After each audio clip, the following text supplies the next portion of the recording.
What's up, everybody? Yes, indeed, I am back, man, and I'm back to tell you guys another story, supermax story. It's actually a conclusion to a story that I had told you at the beginning of my YouTube journey. But before I go and do that, I want to give a shout out to all of my team members, the ones that are putting in their work, and the ones that ain't talking about it. They're being about it because they have amazing results. And come Tuesday, I'm going to start putting up some more transformations and put them right here on YouTube. That way I could share with you guys in the YouTube world. You know, these individuals, they deserve to be put out here on social media, of course, with their permission, because they've accomplished things that they thought they couldn't have accomplished when they first started with their fitness journey. Actually, before they signed up with me, you know what I mean? They thought it was, that they were limited on the way they could become in their aesthetics. You know, they were brought up to believe that, you know, us, how should I say, because I don't want to make it sound like it's racist or anything, people coming from my background, that it's impossible to get any type of size. And you know, I'm living proof, you know what I mean? It could be done, you know. I'm 53, I'm an older gentleman, and I'm not the biggest dude, but I ain't trying to be big, you know. I have that bedroom physique, baby, and I love it. I'm in the best shape of my life, and that's where I'm getting my team members at. They're achieving their goals, the goals that they never thought that they could reach, and they broke their limited beliefs. But anyways, people, with that being said, if you're still struggling on your wheels, you already know what you need to do. Shoot me a DM or leave me a comment. Mention something about fitness, and we'll hop on a phone call. Or you could email me at highpowerfitness@yahoo.com. Okay.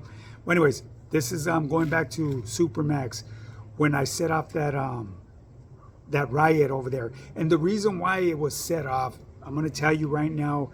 It all stemmed from a JCAT. If you guys ain't familiar, a JCAT is somebody that suffers with mental problems. Yeah, it may sound wrong, but them guys, we can't afford to have them running free with us because they become a liability. And that's a perfect example of why they need to be removed, okay? And this riot could have been avoided if this race would have acted upon it. They put this individual on the back burner, and he was a walking time bomb while he went off on one of the homies. And so when I, you know, saw that, of course, I did what I was taught, dale gas. And I had a crew with me that believed the same way I believe. So it jumped off, and like I said, man, this riot went on for like a cool half hour. And the individuals that were running the pad right there, like I said, all they were really running was their motherfucking mouths, because they weren't nobody, you know. And I've already told you what happened at the end of the day with that. But keep in mind, there was 3 of them, and I only spoke about 2 of them. The third one was a drunk, you know what I mean? He was looking at a lot of time too. And this individual used to abuse his little authority with people that he knew he could do it with, right? He tried to portray himself as this warrior guy, you know what I mean? But so anyways, during the time of this riot, man, I mean, it went off, and we have reglas, just like in the joint, you know. We don't stop until they start shooting. Obviously, they ain't got live ammo here in the county, so they're gonna come in, start spraying. You know, they sprayed so much fucking pepper spray, man. It was no joke. I mean, we got suited, wrapped our mouths with wet towels and all that shit to try to keep some of the burning away, but it penetrates. But like I said, we went on for a cool minute, man. The whole floor was rocking and rolling. It was going in waves, you know what I mean? The Hudas would tame it down over here, and then it would go off again. You know, it's a rush, you know what I mean? It's something that you had to have lived and experienced it to understand what I'm talking about. It's not something to brag about. It's it's a gladiator thing, you know what I mean? It's that Mexica warrior that all of us have inside of us. It's that warrior. I'm not gonna label it as a Mexica warrior because everybody wants to say that, but no, it's that warrior that every last one of us has inside of us. And I'm not just speaking for my culture, our culture. I'm speaking for all cultures. You know what I mean? All ethnicities. They have a warrior inside of them. It's just knowing how to release them. You know. In a time of fear, they have that, it's either fight or flight, you know what I mean? And that's usually when that warrior will come out of every individual, you know what I mean? Especially if he's locked in a corner. What does he have to do? He's going to fight for his life, you know? That's that warrior that'll come out of him. Survival, you know what I mean? Survival of the fittest. But anyways, so this riot kicks off for a while, right? And we ended up, if you're familiar with supermax, the way it's set up right there, it's bunk living right there. You got the top tier and the lower tier.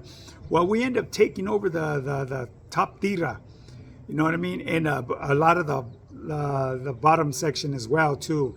And you know, during this mayhem that was going on, that individual, the one that I said had to go, the one that I had to toss over the balcony, you know what I mean? He was a cool dude, you know what I mean? But you know, it's just part of business. But during that that time where I had to toss him over, I happened to notice the third party to this little how should I put it? I don't even want to really put out the title of this thing, but I guess I will. The supposed llaveros of of our little dorm right there. That the third individual that played a role as being part of the llaveros right there, the helper of the llavero. This individual went and ran and hid inside the shower. He was acting like he got maced up, and we have rules. We don't stop until the man starts shooting their block guns, the big Bertas. And you know, back in the day, we would actually just keep going until, you know, we couldn't, you know, but that's frowned upon, you know. And I happened to notice this individual, and this was an individual that carried himself like if he was the shit, man. And he went straight to the showers.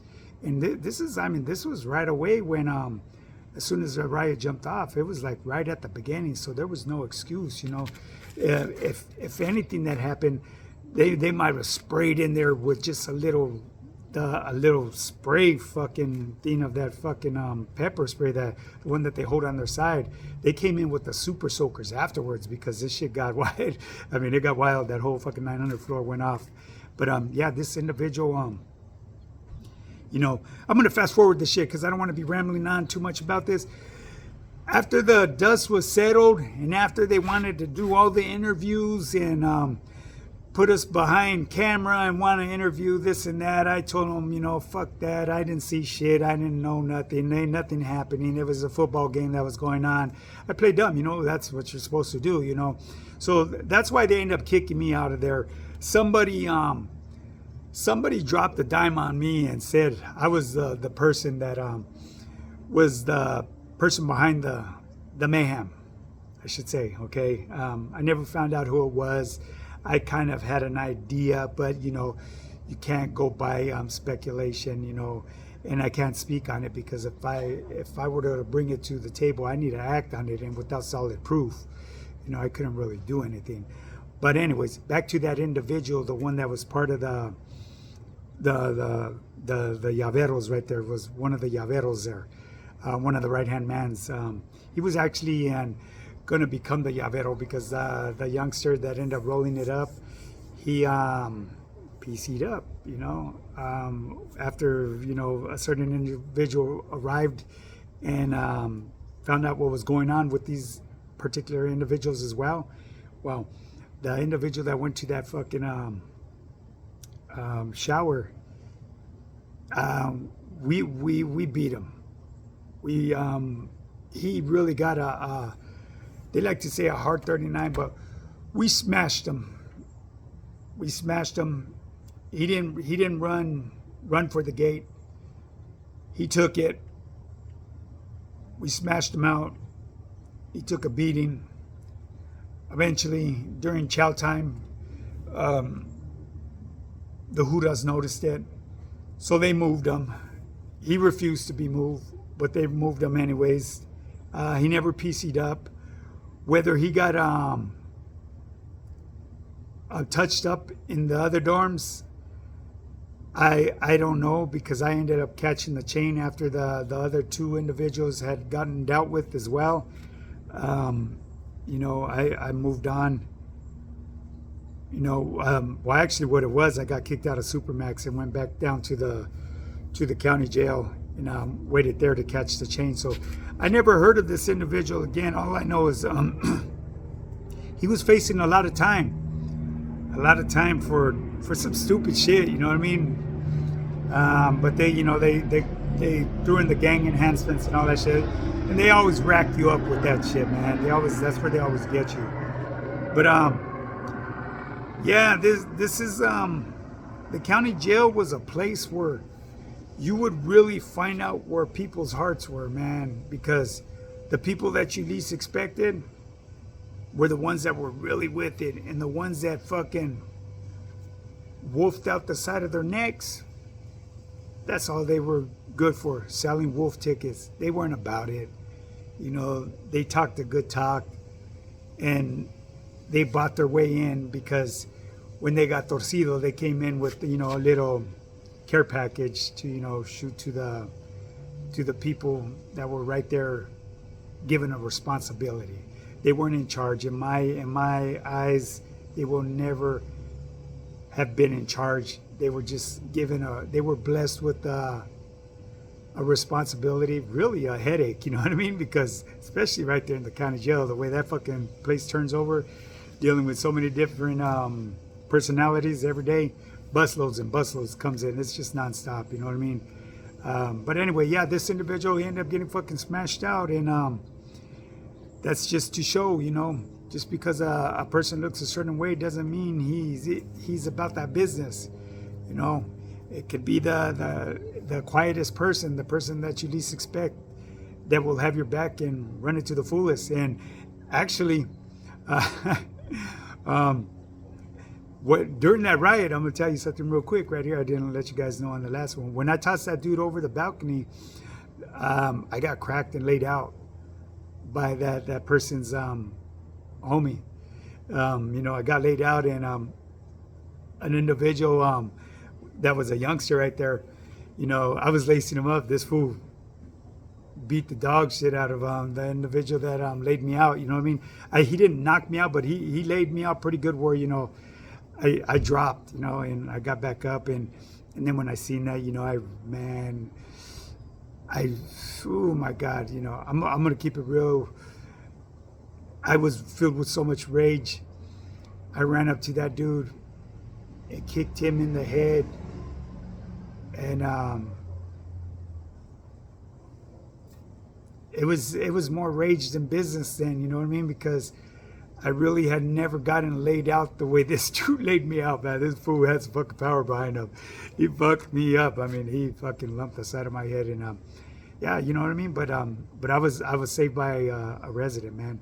So anyways, people, I'm gonna bring this motherfucking story to an end. You know what I mean? I know you guys like these little war stories, but I can't get into too much detail about them, you know, for security reasons. You know what I mean? Because during my time, a lot of people were involved in stuff, and you know, there was a lot of injuries that happened during the time that I did time going through that county system. I'll touch a little bit here and there on there, and I'm going to go back and forth from the state to the county, and who knows, I might just come up with something I could touch on that's happened in the street, you know. But most of that street shit that I've been through, I can't touch on it, you know what I mean? I had to cancel an interview with a certain individual that wanted me to be on their podcast, and let them know a little bit about my upbringings, but I just can't do it, you know, because it's gonna put me in places that stuff went on, and I'm not gonna, you know, I'm not gonna hang myself.